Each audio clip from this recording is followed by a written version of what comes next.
Hoy vamos a reflexionar sobre un tema que siempre llama la atención cuando nos adentramos en el trabajo de campo antropológico. Es un tema que han tratado muchas veces Lévi-Strauss, Malinowski, Ruth Benedict y por supuesto Barley, el antropólogo, el autor del Antropólogo Inocente que estamos siguiendo en estos últimos vídeos. ¿Qué ocurre cuando le preguntas a un indígena por qué haces lo que haces?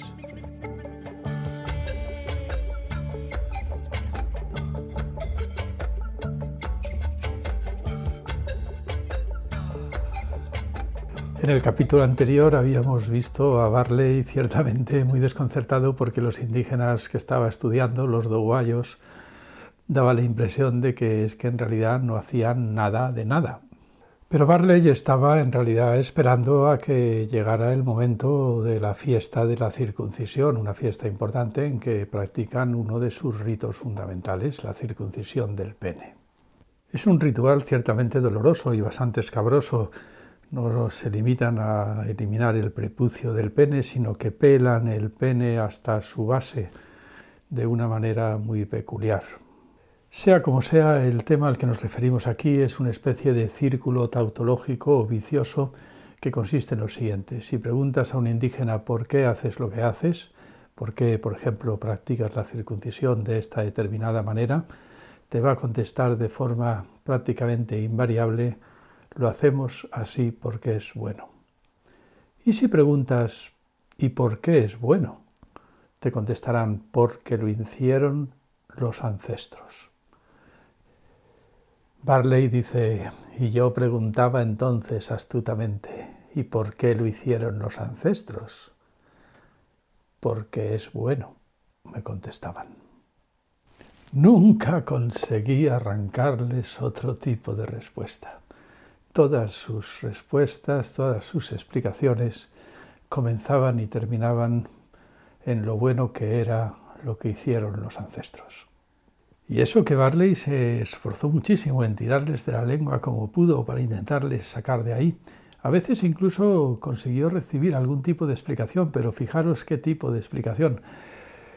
Insistiendo muchísimo en por qué se pelaban el pene de esta forma, como si fuera prácticamente un plátano, de una forma tan dolorosa y además sin aparentemente ninguna utilidad ni sentido práctico. Le contestaron finalmente, ya hartos y exasperados de repetirle la verdadera explicación, que es que lo hicieron los ancestros, y si lo hicieron los ancestros es bueno, y es bueno porque lo hicieron los ancestros. Le dijeron que porque era bonito, y ya está, porque era bonito. Os contaré otro ejemplo que puede darnos mucho que hablar en el futuro. En otra ocasión, Barley intentó tirarles de la lengua respecto a otro ritual que practicaban. Los doguayos tenían la costumbre de arrancarse o de limarse las dos paletas de los dientes superiores. ¿Por qué hacéis esto? Porque es bueno. ¿Y por qué es bueno? Porque lo hicieron los ancestros. ¿Y por qué lo hicieron los ancestros? Porque es bueno. Pero entonces Barley recurrió a una estratagema para tirarles más de la lengua. Dijo: ¿y no será que queréis representar que vuestro cuerpo es como la aldea y que en realidad esa apertura que os abrís en la boca, entre los dientes, simula la puerta de la aldea, la forma de entrar en la aldea? No, no, no, no, no, no, le dijeron. No, no, no, de ninguna manera, no, no, no. No, es porque si alguna vez se nos queda la boca pegada, es para que nos puedan alimentar por el agujero, le dijeron. Ah, ¿y ocurre a menudo?, dijo Barley. No, no ha ocurrido nunca, pero puede ocurrir, ¿no? Así es que, por si acaso ocurre una cosa que en realidad no ha ocurrido nunca, de todas formas, los adolescentes se arrancan los dientes por si acaso se les queda la boca pegada. La cosa tiene algo de onírica, podríamos decir, ¿no es así? No parece un sueño que se te queda la boca pegada y tienes que arrancarte dos dientes para poderte alimentar por el agujero. Este paralelismo entre lo que podríamos llamar la deformación oral de la cultura, que es la fábrica de la mitología, y la deformación onírica que estudió Freud, pues es un tema muy interesante que tiene también que darnos que pensar en el futuro. O sea que si hay explicación, pues hay una explicación ciertamente onírica o delirante. Y normalmente ni siquiera hay otra explicación que el famoso círculo tautológico al que estamos aludiendo. Es bueno porque lo hicieron los ancestros y los ancestros lo hicieron porque es bueno. Lo que sí que estoy seguro que no ocurrirá jamás a un antropólogo es que le pregunte a un indígena que está practicando un rito: ¿por qué haces lo que haces? Y conteste: bueno, pues porque soy doguayo.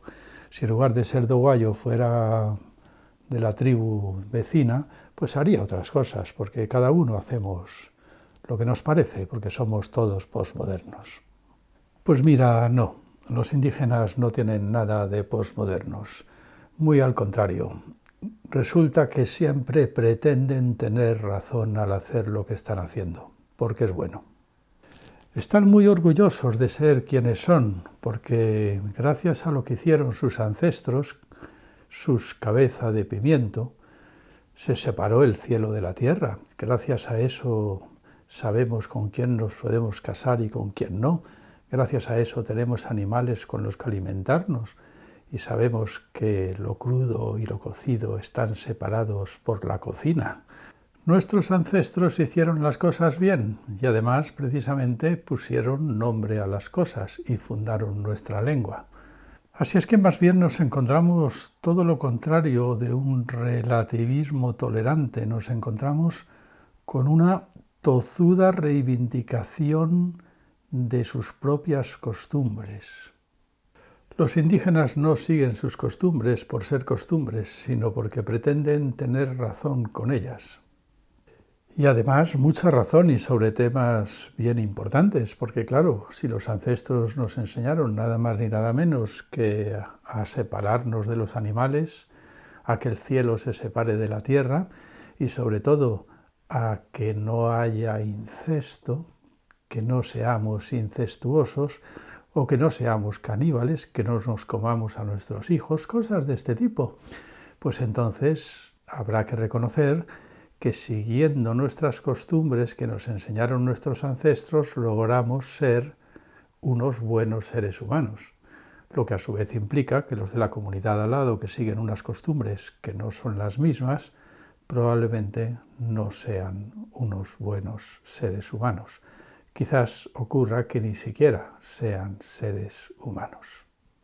De hecho, hay una cosa que tiene que llamarnos poderosamente la atención. La mayor parte de los pueblos indígenas se llaman a sí mismos con una palabra que, estudiada etimológicamente, podemos comprobar que en su raíz significa sencillamente ser humano. Cheyenne, Sioux, significaba ser humano. Cuando los indios en la película de John Wayne decían eso de el campamento de los indios está ardiendo, en realidad lo que estaban diciendo era el campamento de los seres humanos está ardiendo. Los que hayáis leído El antropólogo inocente de Barley recordaréis la importancia que le da al hecho de que los doguayos estaban muy convencidos de que las tribus vecinas, que para Barley eran prácticamente indistinguibles, eran tribus de personajes fantasmáticos y defectuosos que practicaban costumbres atroces que seguramente se comían a sus hijos, que practicaban el incesto y que era esa la explicación de por qué despedían un olor insoportable, cosa que Barley comenta diciendo que el olor a él le parecía exactamente igual que el de los propios doguayos. Pero sí, le estoy dando vueltas a una de las frases más famosas de la antropología. La dijo probablemente Ruth Benedict antes que Levi-Strauss, pero Levi-Strauss la hizo muy famosa en un artículo que mandó a la UNESCO, Raza e Historia. Para el antropólogo nos dijo: la humanidad termina en los límites de la tribu. Porque los indígenas efectivamente consideran que la humanidad termina en los límites de su tribu. Es un artículo de Raza de Historia encargado por la UNESCO que yo creo que fue muy mal comprendido, porque fue muy alabado, pero en realidad el artículo de Levi-Strauss venía a decir lo contrario de lo que la UNESCO se había propuesto pedirle. Por esto que habían llamado a un antropólogo para cantar las alabanzas del relativismo cultural, y lo que venía a decir Levi-Strauss es que no había nada menos relativista que precisamente un indígena. Voy a leeros el texto de Levi-Strauss para que podamos reflexionar bastante sobre él en el futuro.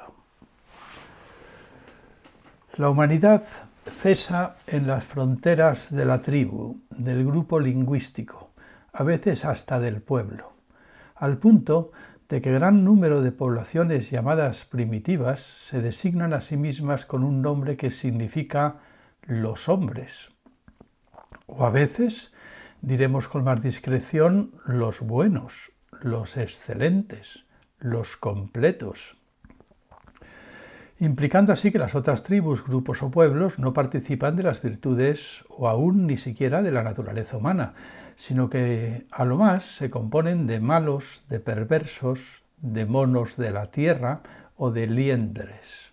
A menudo se llega a privar al extranjero de este último grado de realidad, haciendo de él un fantasma o una aparición. En verdad, el razonamiento es impecable. Si nosotros somos buenos y hacemos lo que hacemos porque lo hicieron los ancestros, nuestros ancestros, los que tuvieron otros ancestros e hicieron otras cosas, pues no pueden ser buenos, tienen que ser malos. Si nosotros somos verdaderos hombres porque hacemos lo que hicieron los ancestros, los que tuvieron otros ancestros y hacen otras cosas, pues no serán verdaderos hombres, serán apariciones, fantasmas, liendres, monos de la tierra. Eso es lo que está diciendo Levi-Strauss. Visto desde fuera, pero bueno, claro, eso de visto desde fuera, por cierto, pues es un punto de vista que no es el punto de vista nunca, por definición, propiamente indígena. Es un punto de vista, podríamos decir, ya o bien ilustrado o bien colonial. O sea, ya te pones fuera y dices, visto desde fuera, pues me parece toda una inmensa estupidez, porque claro, estos tipos pretenden ser buenos porque se arrancan dos dientes por si acaso se les queda la boca pegada, cosa que no ha ocurrido nunca, pero quién sabe si puede volver a ocurrir, si puede ocurrir, y entonces habrá que alimentarles por el agujero. Y los de al lado, en cambio, pues son seres apestosos porque, claro, ¿cómo no se les ha ocurrido arrancarse dos dientes?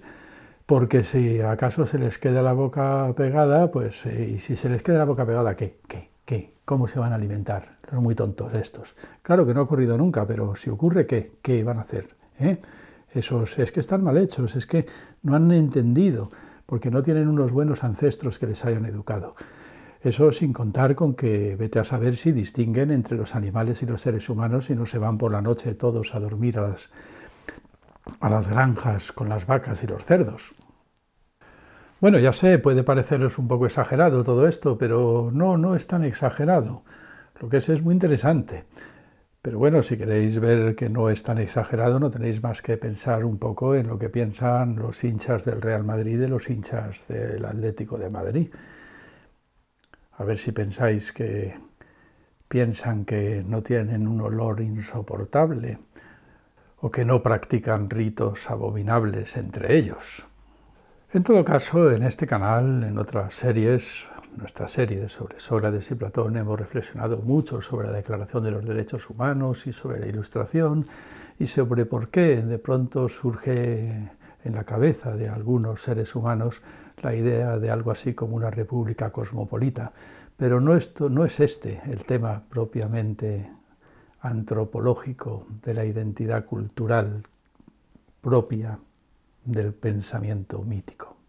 Como ha dicho Levi-Strauss, para el pensamiento mítico la humanidad termina en los límites de la tribu, en los límites del grupo lingüístico e incluso del pueblo. Hay un texto de Marx y Engels que recuerdo por ahí, burlándose de cómo puede ser que la miserable aldea siberiana, esa aldea que a lo mejor estaba compuesta de 1 millar de habitantes, perdida por ahí en la tundra, muertos de frío, se nombraban a sí mismos con un nombre que en ruso significa universo. Mir, la aldea siberiana, era Mir, el universo. Es decir, los confines de la aldea eran los confines del universo. Es muy normal que los indígenas estudiados por los antropólogos se nombren a sí mismos con un nombre que signifique los hombres o los verdaderos hombres. Yo hice mi trabajo de campo en Chiapas, en los altos de Chiapas, estudiando a las comunidades indígenas tzotziles y celtales, fundamentalmente a la comunidad chamula. Si preguntabas a un chamula, ¿tú qué eres? ¿De qué tribu eres? Era muy normal que te contestara, soy un Batsi Binik.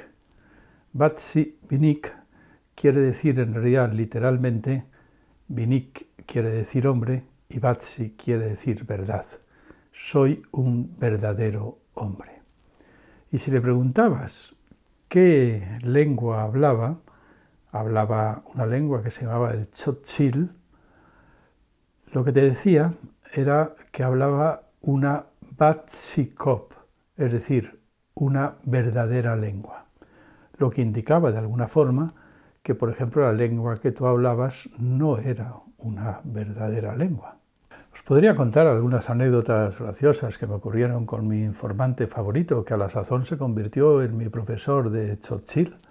Después de muchos meses de relación y de conversaciones continuas, él intentando además enseñarme la lengua indígena en cuestión, el tzotzil, como podéis imaginar, pues llegamos a entablar una bella y duradera amistad. Así es que en una ocasión, comprobando ya que yo era un ser humano bastante simpático, afable y cariñoso, pues me hizo una pregunta que para él era fundamental. Me preguntó que qué idioma hablábamos en España. Y le dije, claro, hablamos español. ¿Español? Se reía. Español no, me refiero a qué idioma habláis. Bueno, español. No, me refiero a que qué idioma, qué lengua habláis. Español. Y se reía, y se reía, y se reía. Él, como la mayor parte de los indígenas, al menos de los indígenas varones de esa época en Chiapas, pues hablaba perfectamente español. Bueno, hablaba eso que ellos llaman Castilla, el Castilla. Pero claro, para él el Castilla no era propiamente una lengua. El Castilla era pues un instrumento, una herramienta para hacer trámites burocráticos en el ayuntamiento.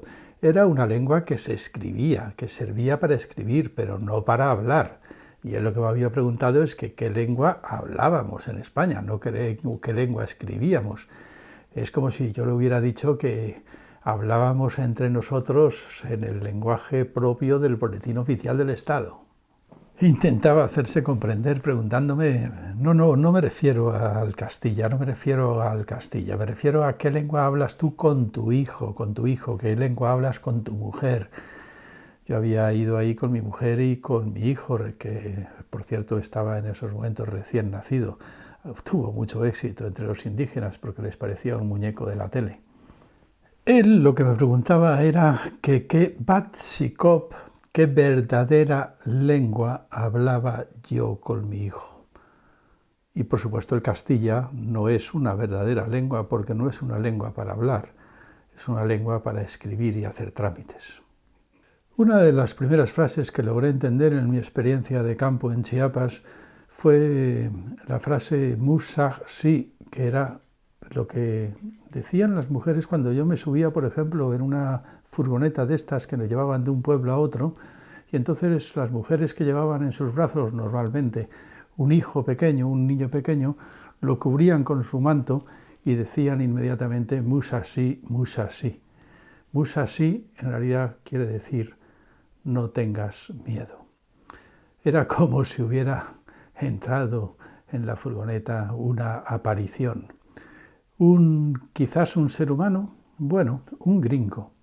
¿Y hasta qué punto un gringo es un ser humano?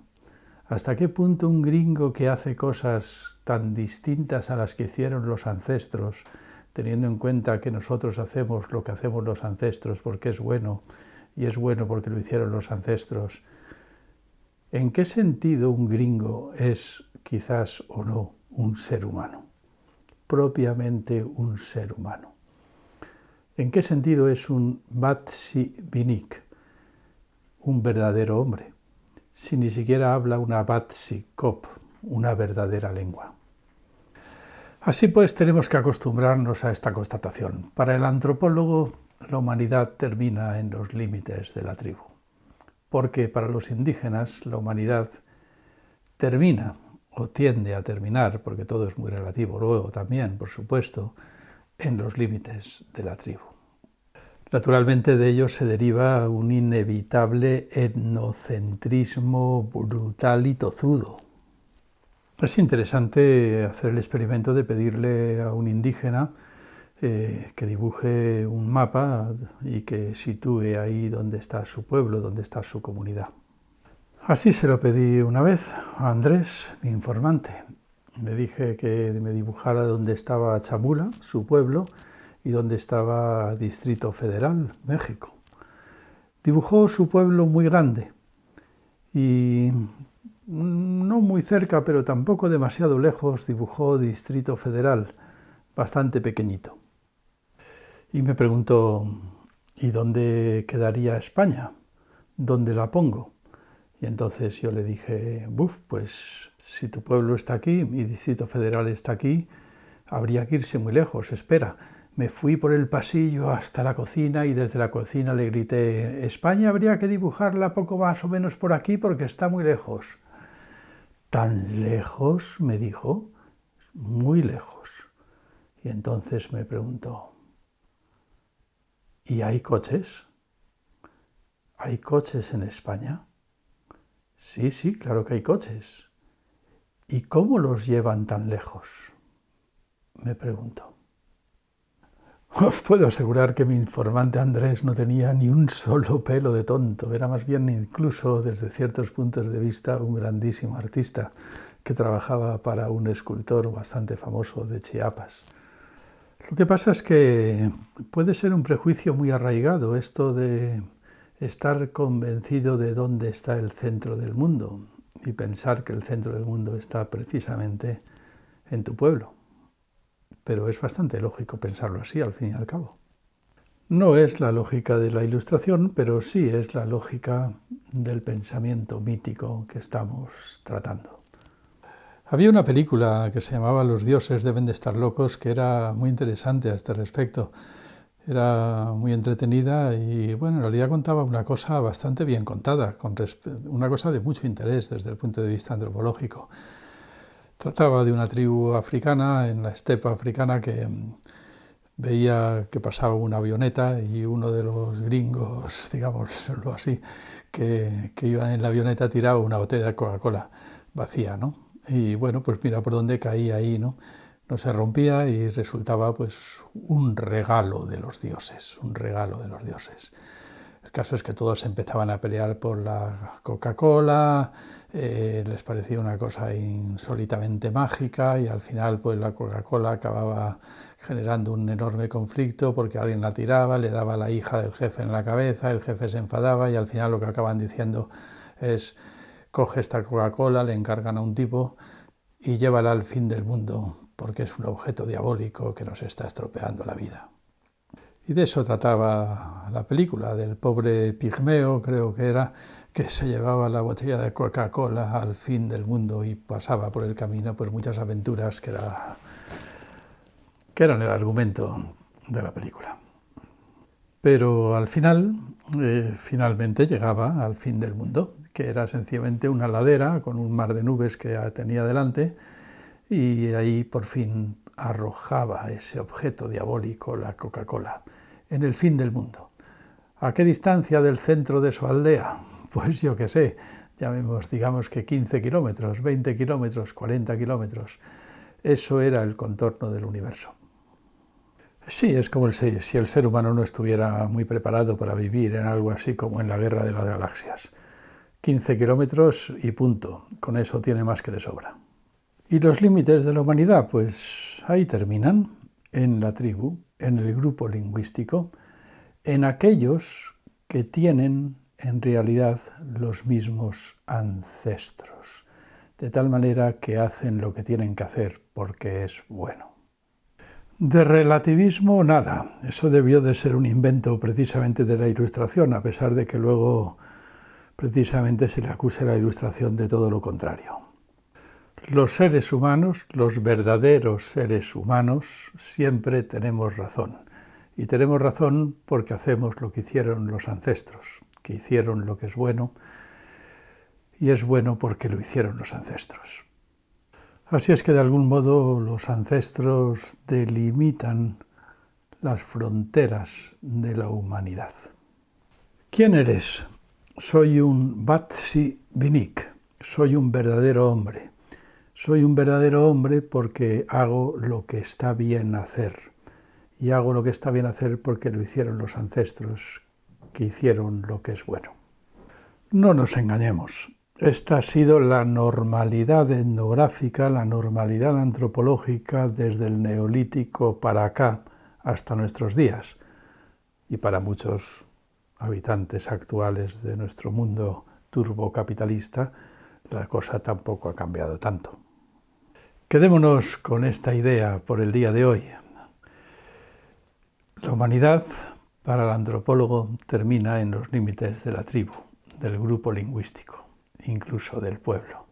Ya tendremos tiempo de preguntarnos cuánto tenemos nosotros de indígenas y cuánto de cosmopolitas ilustrados. De darle muchas vueltas a este asunto y de buscar toda su trascendencia política. Nos veremos en La Filosofía en Canal en próximas ocasiones.